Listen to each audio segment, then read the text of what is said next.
Welcome to After Dark at the Fixed Ops Roundtable, featuring Kara Delane and Ted Ings. This episode is brought to you by BG Products, partners beyond products.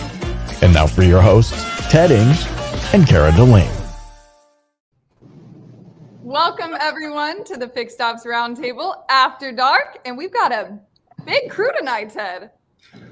Kara, we do. And I don't know if I'm going to get used to that opening with that intro, to have you announced and me announced every time we come into the room. So that's going to take a little bit of time for that to sink in. Makes you feel special, doesn't it? It does. And I really like the voice of Michael Cirillo. So, Kara, good evening. We are live tonight. You look marvelous, by the way, and all roaring 20s out. We have an amazing show tonight, everybody. We've got some featured guests that we've wanted to have for a long time on the show. They are Michael Moore, who's here tonight. We have Shawn Butler, and we have Terrell. The last two who are fresh from a whole bunch of panels that they've been involved with at the Fixed Ops Roundtable. So, gentlemen, good evening. Welcome. Good evening, Ted. Good evening, Karen, Ted. And I see Joshua Taylor is with us tonight. Joshua, good evening. I've been following your stuff on social media. And David in Australia, good morning. And it should be a great show. I agree. So if I can, I do have to call out our sponsor for tonight's show, our exclusive sponsor, who is none other than Kara BG Products. Yes, BG Products. Thank you so much for always sponsoring everything we do at the Fixed Ops Roundtable. I mean, we would not be able to do the show every single week without you guys. So thank you so much. And I'm becoming a fan of BG Products, Ted. I know. I was talking to Michael before we got started, and Michael said that maybe the only thing better than Bob Tasca, of course, and BG Products, Michael, is you mentioned is the people with BG. So I thought that was pretty neat. Absolutely. Here's Bob Tasca. So Tasca Automotive Group, of course, uses BG products throughout their company. And you're right, Michael. They have an amazing number of people, all over the United States and all over the world. So some great stuff there. They do, man. They absolutely do. All right. So Jerry Davis, good evening. I heard that Shawn, you visited, or Jerry visited with you recently, right? I heard.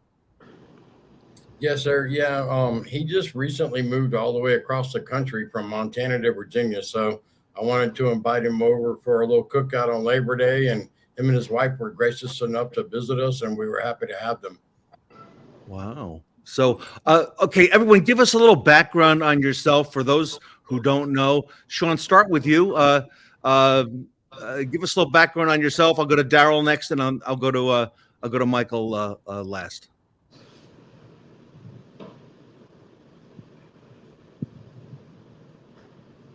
Go ahead, Shawn. Oh, all right. I'm sorry. Yeah. Oh, yeah. So my name's Shawn Butler. I'm with Umansky Auto Group. I'm in charge of East Tennessee, which is Bristol Honda, Johnson City Acura, Johnson City Mazda.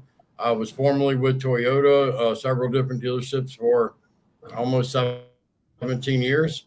But, I just love my people. I put the people first, and I believe if we do that, they'll take care of the customers.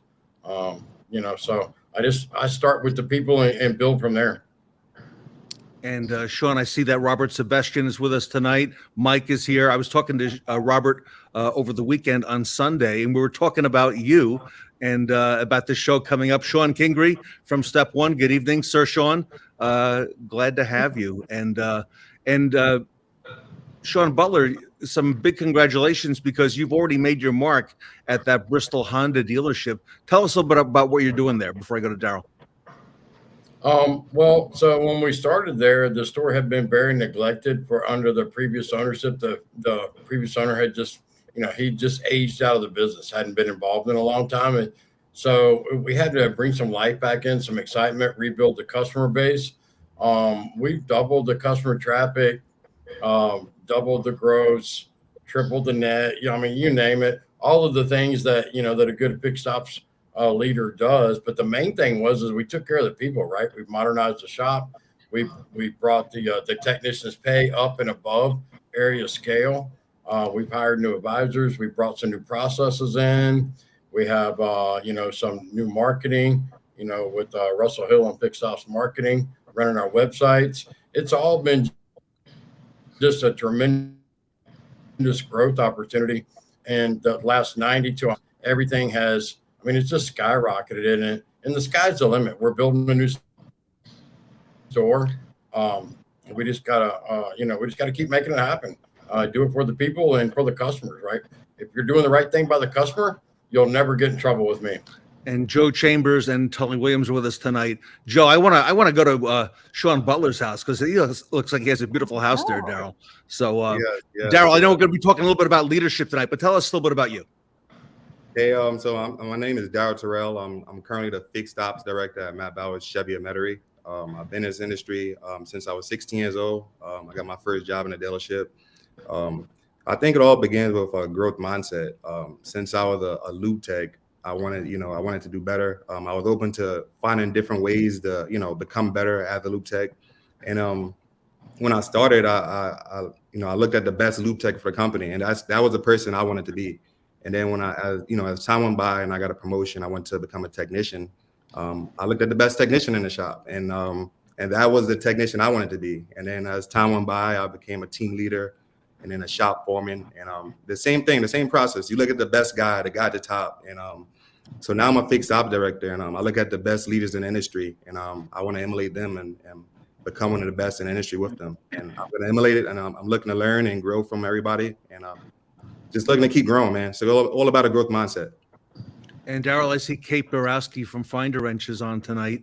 And Kate, shout out to you and to Jay Gonernan at Finder Wrench on the great work that you do. Darryl, I've been following you on social media for some time, and you really that growth mindset really speaks volumes. And Russ Mann, I think you would agree as well, Darryl, and all the stuff that I see that you post out there. Yes. Look, I have a lot of great mentors. Service Drive Live, just hanging out with Mike Barrich's, just guys in the industry. Look, it's so many times, man, where people are afraid to ask for help, and there's nothing wrong with asking for help. If you don't know something, man, just reach out to somebody and ask for help. I mean, that's the only way to learn is if you ask, for help and you're willing to learn. I want to come back to you tonight on that growth mindset and taking that a step further to leadership. Michael Moore, good evening. When Shawn and Darryl booked for the show, they said, Ted, you got to meet Michael Moore. So, Michael, it's a great honor to have you here tonight. Thanks for having me, Ted. My name is Mike Moore. I've been in the business for about 20 years. Started off as a lot porter at an Infinity dealer with really no aspirations of doing anything more. And next thing you know, I found myself as the shop foreman at that dealership. I was there like 16 years, and from there, just grew from being an advisor to now a service manager probably for the last 5 years, and just growing and really just coaching and leading teams.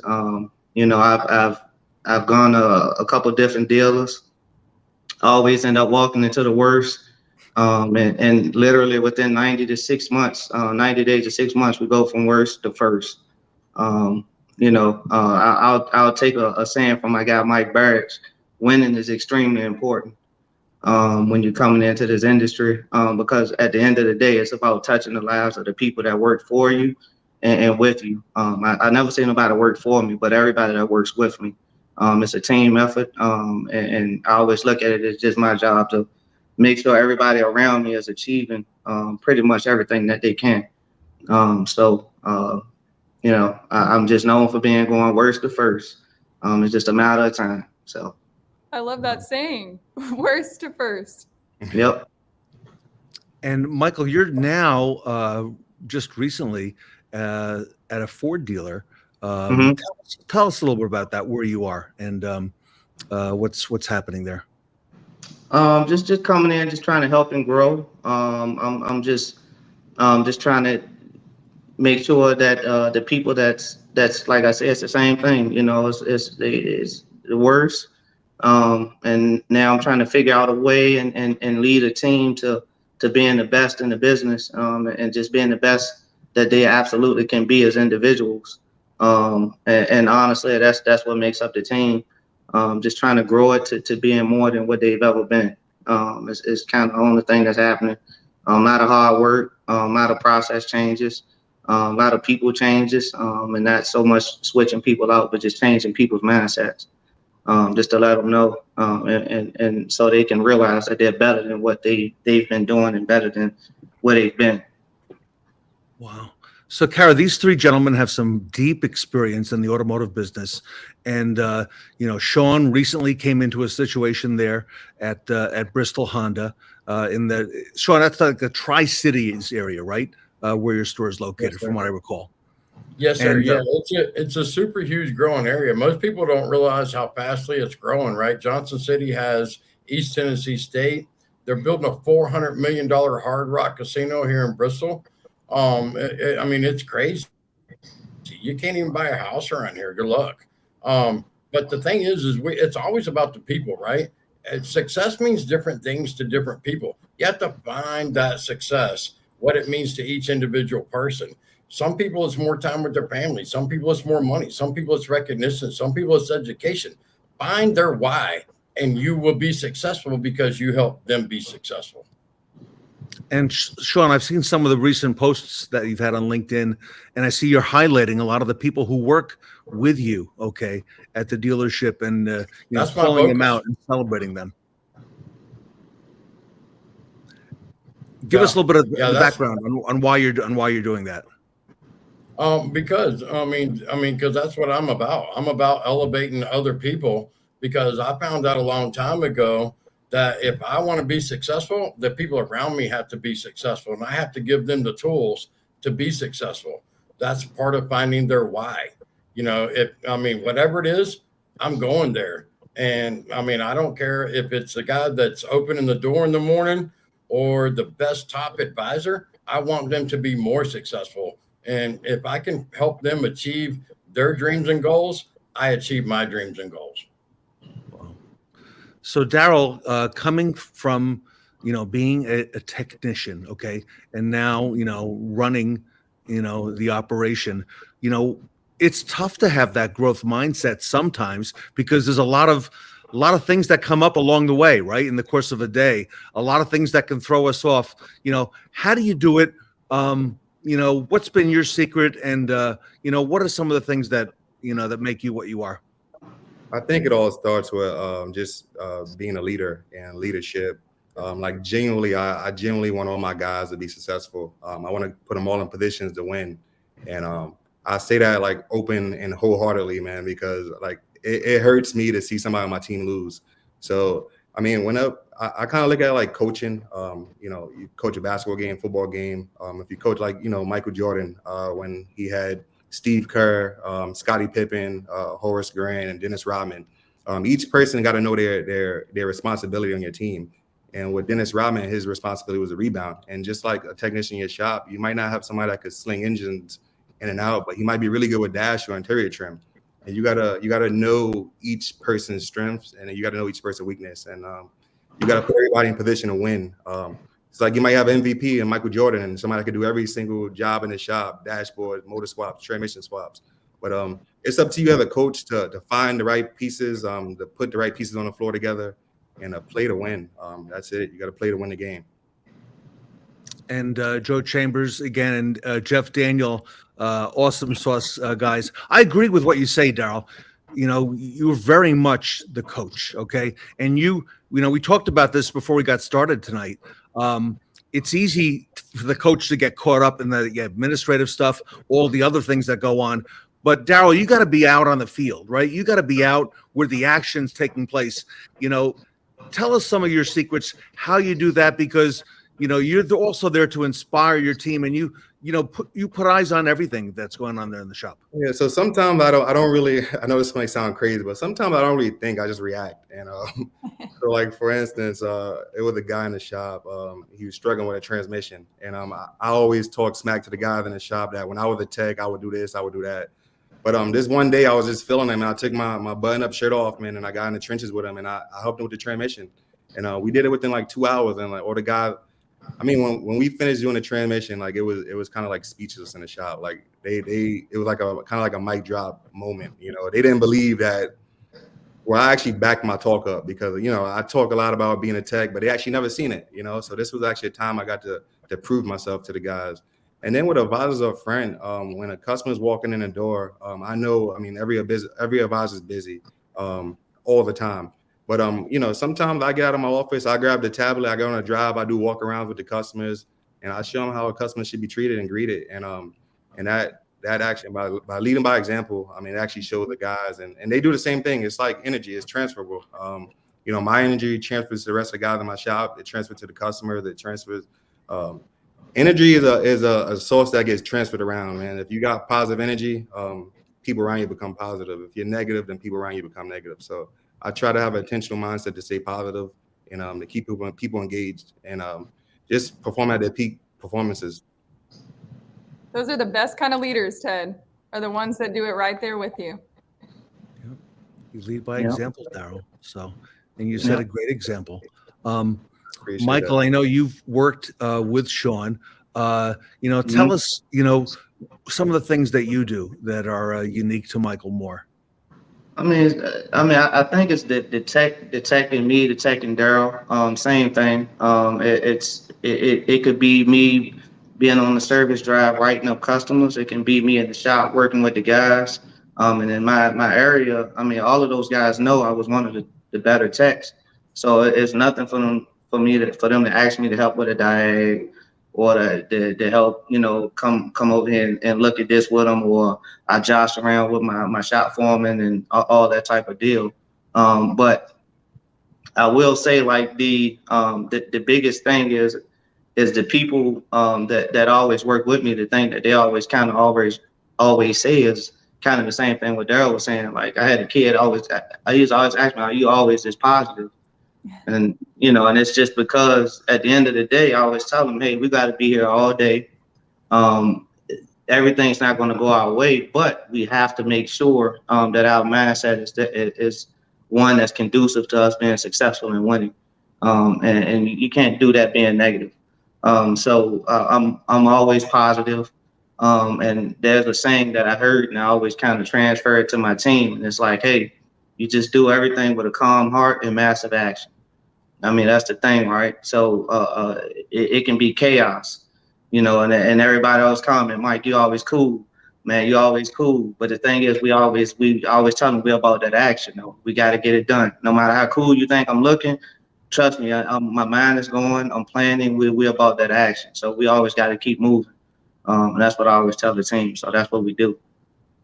Wow.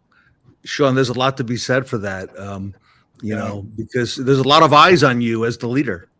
Yeah, well, you know, it's nothing for me to jump out there and start bagging and tagging cars, parking them, hanging the keys up, greeting the customers, doing the walk around. You want to see something really funny because it's like Service Drive Live, right? Every morning it's alive. You're in the service drive. You're showing, you're greeting your customer. And then you want to see something funny. Let me get out there and pull a car in and start racking it up. And they'll be like, hey, Tony, get out of the way. We'll take care of that car. We don't need you, helping us with the oil changes and stuff. We got this, boss. But, it's the speed of the leader, right? That sets the pace for the shop. Wow. Yep. And the thing is, I know for myself, I've done every single job in the drive, starting as a porter. So I might, I always tell them, there's no job too small. And I think that's always a big deal for guys too. Because you might walk in there and I'm sitting in my office and I'm doing some paperwork, admin. I might be in the shop. I might be writing up a customer, or I might be out there with the floor machine doing the floors in the drive. I mean, it's it's that thing like Darryl said, man. It's just leading by example. You just have to make sure that you're not above any single job. I always tell guys that, And Darryl, this is contagious, right? I mean, this rubs off on other people. I mean, negativity would rub off too, but this positive stuff rubs off in a much bigger way. Yes. All my life, man, I always look for the positive outcome. And I think it got me to where I'm at today. Just by always looking, I mean, whenever something happens, because a curveball is always gonna be thrown at you. No matter what you do, it's always gonna come regardless. But it's two ways you could look at it. You could look at it the negative way and think about everything that went wrong, or you can look at what you learned from it and move forward and get better and learn from it and just improve so it doesn't happen again or prepare yourself. Robert from CMA is on with us tonight, Shawn, and Robert has talked about, you three gentlemen coming on tonight. Darryl, what was you were a technician at one point. What was it that happened that allowed you to make the move, to go from technician to where you are today? How did that come about? And, give us the backstory on that.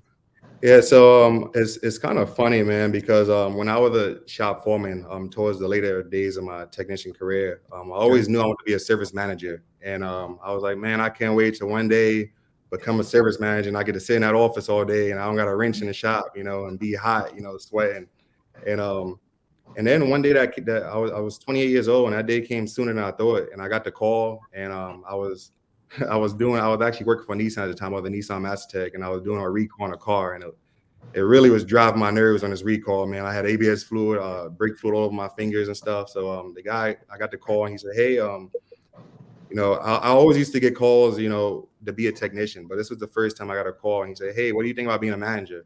And it's kind of funny how I handled this phone call. I was like, maybe in the future, but right now I think I'm fine. And the thing about it, I put my phone down, and 2 minutes later, I was like, what's wrong with you, man? I called him right back. I was like, hey, is that position still available? He was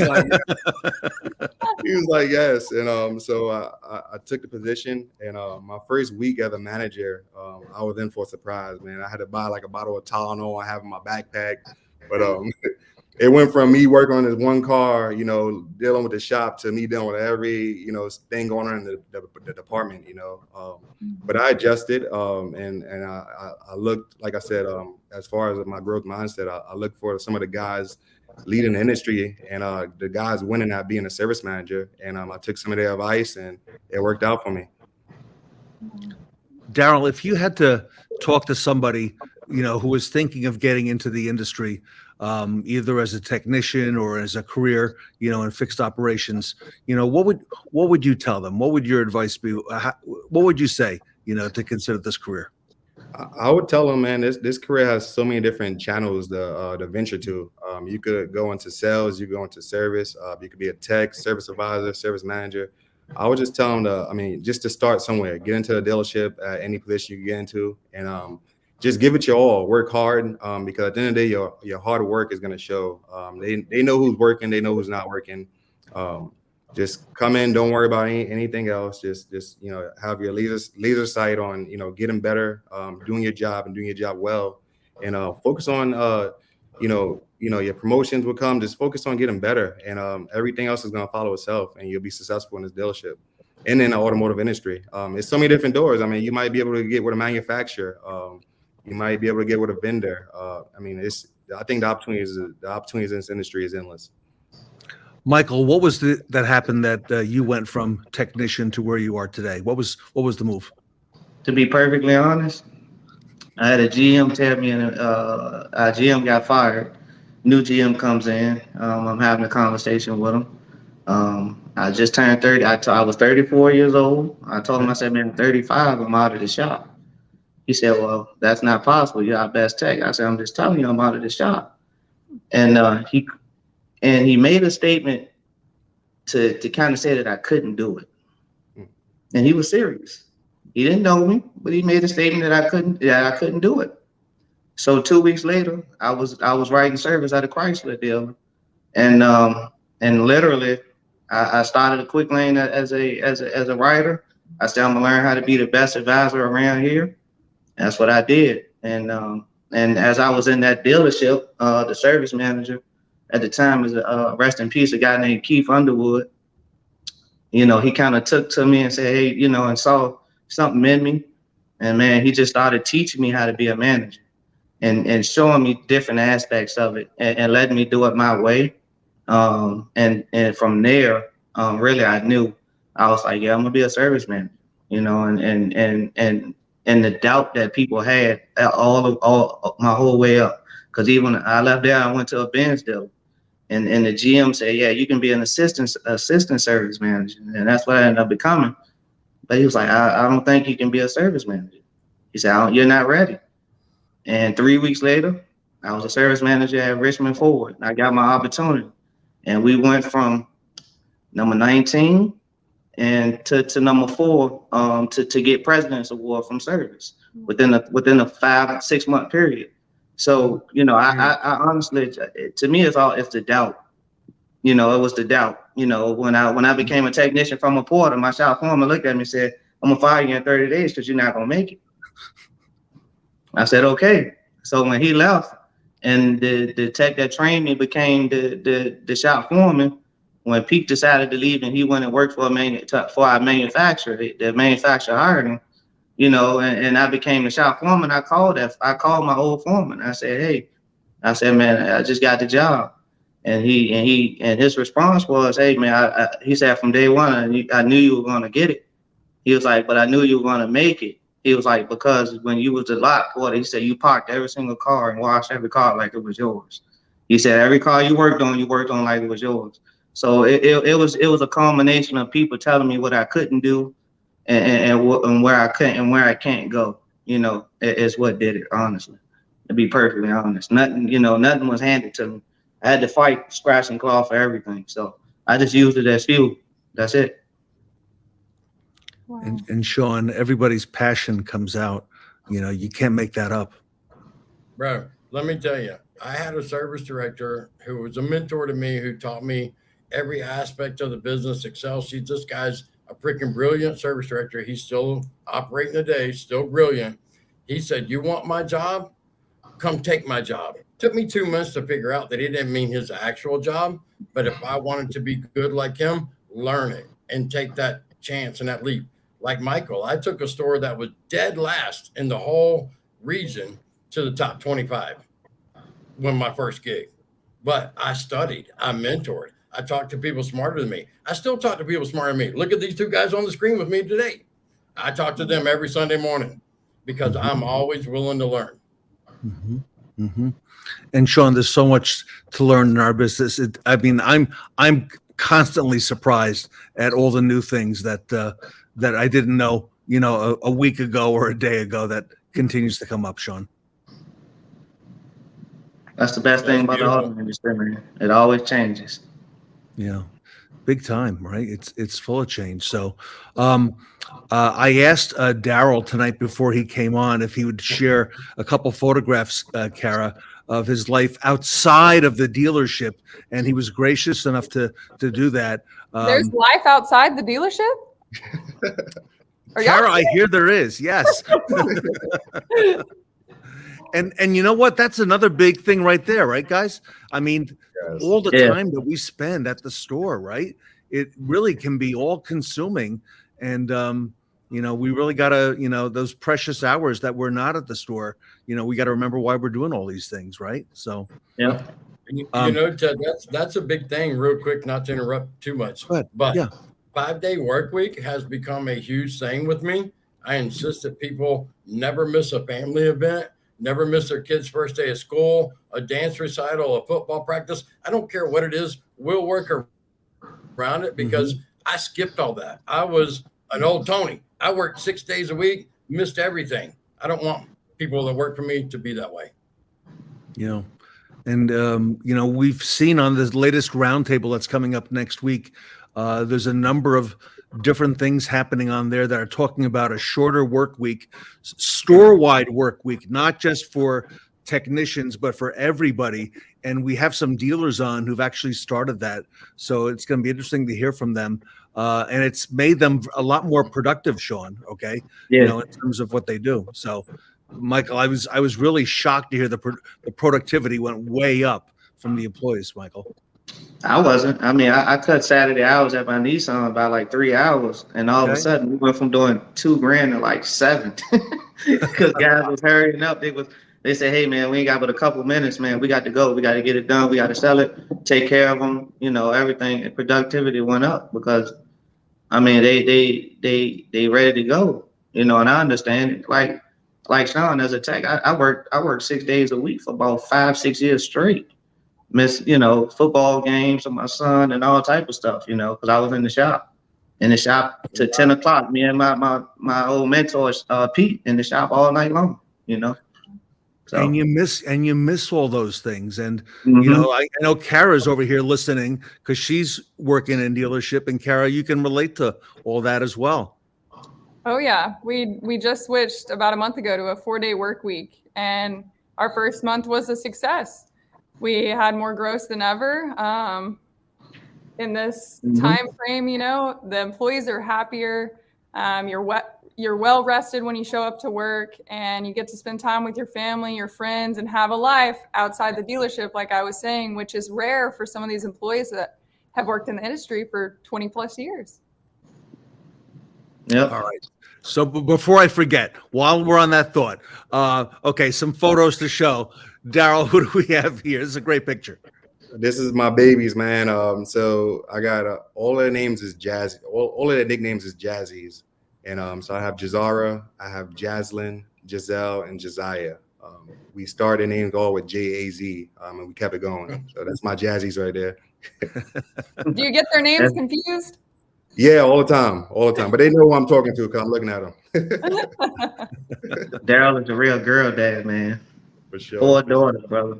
I see that, right? Yeah. Michael. This is actually a dance picture. They had a dance recital, and they all. I don't know. When I was younger, I was really shy, but these girls, they love the stage. That's beautiful, Darryl, for sure. And that is a great picture, Darryl. Yep, that's beautiful. Man. And a couple more. Okay, you got everybody here in this photo. Yeah, this is my wife. We've been together for 17 years. I remember back in my high school football days, she'd be in the stands wearing my football jersey. And now 17 years later, she has 4 of my kids. So it's beautiful. Nice, man. And I know you take the mentorship thing to heart. I was really taken by this photo here. Oh, I love that, Darryl. Yeah, I had to babysit, and I was the only way for her to for me to watch and work on her car at the same time for her to help me. So I had to. I love that, bro. Yes, sir. That's awesome. Is that a Honda, Darryl? No, that's the Nissan Altima 2.5. Oh man, I should know better than that, man. I was an Infinity Tech, man. That's crazy. That's nice though. I love it. All right, one last one here. What's going on here, Darryl? Oh man, my girls. I mean, I love just to get out in the yard and play around with them and toss them around. And they're. I always wanted boys, but I ended up with 4 girls, and they're just as rough as boys, man. If not rough, man. Yeah, if not rough. They rough, man. Yeah. Teaching them to be tough young. Yes, indeed. Thank you for sharing that, man. I appreciate that. Beautiful. Man, beautiful family, Darryl, for sure, man. Very, very beautiful. Beautiful. So, a few weeks ago on short notice, I asked Shawn if he would participate in a panel on the upcoming Fixed Ops Roundtable Roaring 20s, and Shawn obliged, and he did. And I said, Shawn, I might have another one, right? And I think, Shawn, you ended up being on at least 3, maybe 4 panels, right, on this event. Okay. And Darryl, same thing, right? We talked, and you got on a panel. Darryl, and the first panel you were on, I think you were on 2. The first one was that catering to the female consumer with Repair Pal. Repair Pal came to me and said, we want Darryl Terrell on our panel. And, talk to us a little bit about some of the things that were discussed there, if you don't mind.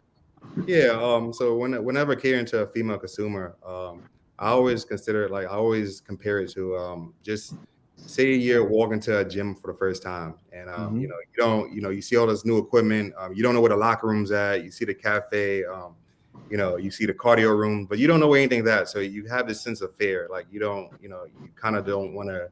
You don't know where or how to do anything yet. So, but if you had somebody that when you walked into that gym that guided you and gave you a tour around the gym and said, hey, this is how you use this machine. This is where the locker room's at. This is where the cafe's at. Then it eliminates that fear. So in a dealership, when a female consumer comes in, it's our job is to make them feel as comfortable as possible, where they don't have that fear walking in the door, and they're just not standing there looking around without any help. So as soon as you see them, you approach them, you help them out. You say, hey, this is a service drive. This is where you bring your car for oil change or whatever kind of service needs you may need. And we're here to help you out. And then you walk them through the process from beginning to end, from key to key, to when they're checking out. You're doing your active deliveries. But it's our jobs to make them as comfortable as possible. And that helps eliminate a lot of fear that females have walking into a dealership. Wow. So that is a great panel. It's going to be on the first day of the roundtable at 11 o'clock Eastern time. Kerry Wise is going to be moderating that panel. And we've also got the young fella from the Foundation Automotive Group, Justin Pomeroy, is on that panel as well, Darryl. So I'm glad that he was able to help out a little bit there, Kara. So Justin was there. And Darryl's on another panel as well. Justin. I talk to him usually on a monthly basis. He's great. Yeah, he's all right, right? He's funny. So, Michael, I'm sorry that we came a little bit too late to get you on, but so here's what I kind of want to leave everybody with tonight. This thought. We have an event coming up next week, and Kara, I'm going to ask you in a second to give us the dates and all that, right? But we have another event coming up, Shawn. It's in November, right? The week before Thanksgiving. And we are going to be doing a whole bunch of stuff, before that, like in October, right, to get ready. So I want to kind of leave this, plant the seed with you 3 gentlemen. What if we did something with the 3 of you where we don't ask you to do a panel on something we want, okay? Maybe have you do a panel on something that you would like to discuss at the roundtable. Typically those panels, Darryl, are about half an hour, 30 minutes, right? So whether it's whether it's the leadership, whether it's the growth mindset, maybe you gentlemen, give that a little bit of thought, and you come back and, we won't be beholden to any sponsors on that. We'll just let you, do what you think is, the right topic for that event. And we'll work with you to blow it up real big, if that's okay. So trust me, these 2 guys, no problem. We're done. Most definitely. You could put that on my calendar now. For sure. Just let me know when. All right. Well, I'll let you guys decide on the topic and when you want to go ahead and record it. We'll give you a really, really big audience, okay, for that event.